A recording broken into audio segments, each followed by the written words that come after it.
it's important to remember that most alcohol that people are drinking has a lot of sugar or starch in it. There's a lot of carbohydrate coming with that. Now, alcohol is its own macronutrient. It is neither fat nor carbohydrate. It is its own thing. So when I'm talking about alcohol coming with a lot of carbohydrate, I don't mean that they're the same thing. I mean, it's pretty common to get sweetened alcohols. And the irony is I've never tasted a drop, so I don't really know. I just know from a purely academic perspective here. One of the things about ethanol, which is the alcohol part of this, is that when it begins to get metabolized through these what's called dehydrogenase enzymes, but it changes what's called the redox state. So the balance of these equations, of these variables, these molecules that are oxidized or reduced, and it ultimately tips this in such a direction that it begins to inhibit the liver's ability to burn fat, to break down fat. So alcohol is mucking up the gears involved in fat burning. Also, ethanol at the same time is activating lipogenic enzymes, in particular one called fatty acid synthase. This is part of the de novo lipogenesis pathway.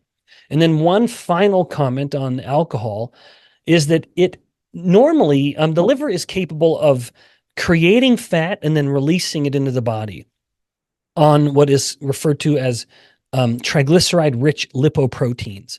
And the most relevant of these being VLDL, which is then converted to LDL, which you've, of course, heard of. So that is one of the ways where the liver is moving fat out by sharing it with the rest of the body. And that is not a problematic process. It is a good and indeed necessary process. This is part of that soccer mom role of the liver, saying, hey, I've got some fat here. Let's start sharing it with the rest of the body, which is good. The body can burn that fat or use those lipids for any number of purposes. But ethanol blocks that effect. It inhibits the production of these triglyceride-rich lipoproteins, so blocking the assembly and the secretion of the VLDL, which ultimately forces the liver to hold on to more of its fat rather than packaging it and, again, releasing it.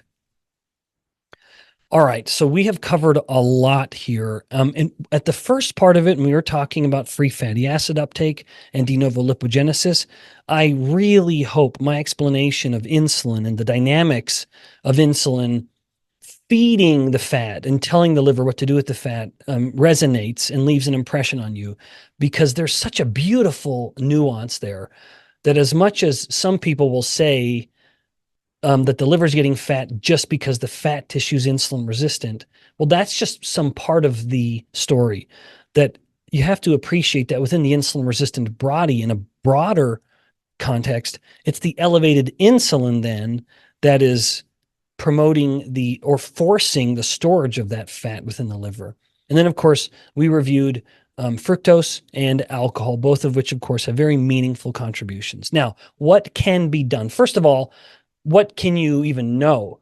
The best, most definitive way to confirm fatty liver disease is through some imaging, whether it is ultrasound or MRI. You can actually get a picture of the fat within the liver. That's not common. It's more invasive, more time-intensive and expensive. What is very, very common is measuring liver enzymes. Alanine aminotransferase and aspartate aminotransferase, often simply abbreviated in how you might know them simply as ALT and AST. ALT and AST are these enzymes that are heavily enriched within the liver. Now, just as a brief aside, they are also released from muscle tissue, which is one of the reasons why, if you're going to get a deep dive, thorough blood exam, do not work out really hard, at least within 24 hours and maybe even 48 hours, just to make sure you're not going to get a false positive. I speak on this topic with some passion because I once was told I had fatty liver disease, which was ironic, again, because I've never touched a drop of alcohol in my life, and I'm metabolically healthy. And I tried to convince the clinician at the time, this was many years ago, that it was simply because, that it was a false positive, that it was actually just because I'd worked out too hard. And sure enough, a repeat blood test when I was a little milder with my workout showed perfectly normal levels. So just as a reminder, these enzymes are also expressed in muscle. So if you've done a lot of muscle work, you're going to be flagged as having fatty liver disease, even though your liver could be perfectly healthy.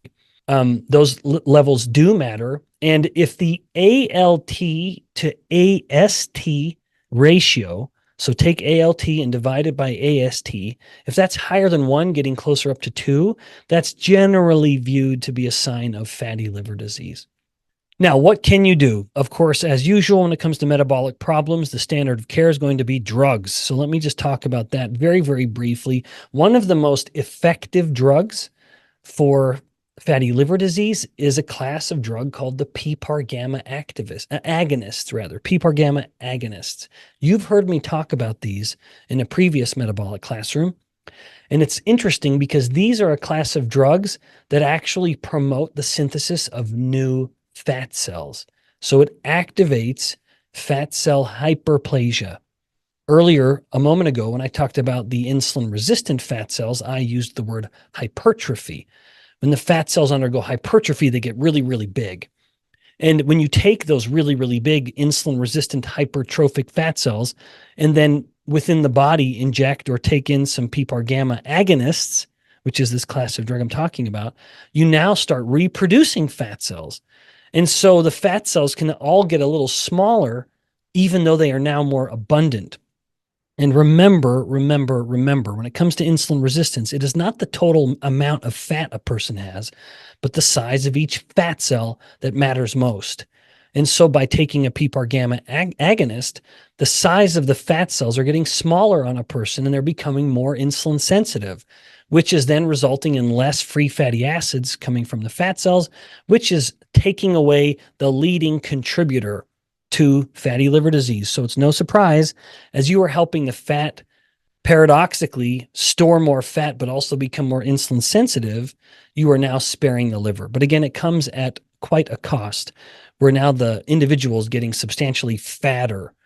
But again, that does spare the liver from having to store that fat.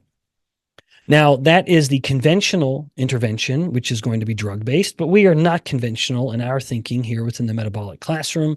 So at its simplest, the most effective strategy for reversing or preventing fatty liver disease is control carbs. By controlling carbohydrates, you are allowing insulin to come down. When it comes to eating, there's no better way to drop insulin. Now, of course, fasting matters enormously, but you can't fast forever. So when you do eat, control carbs.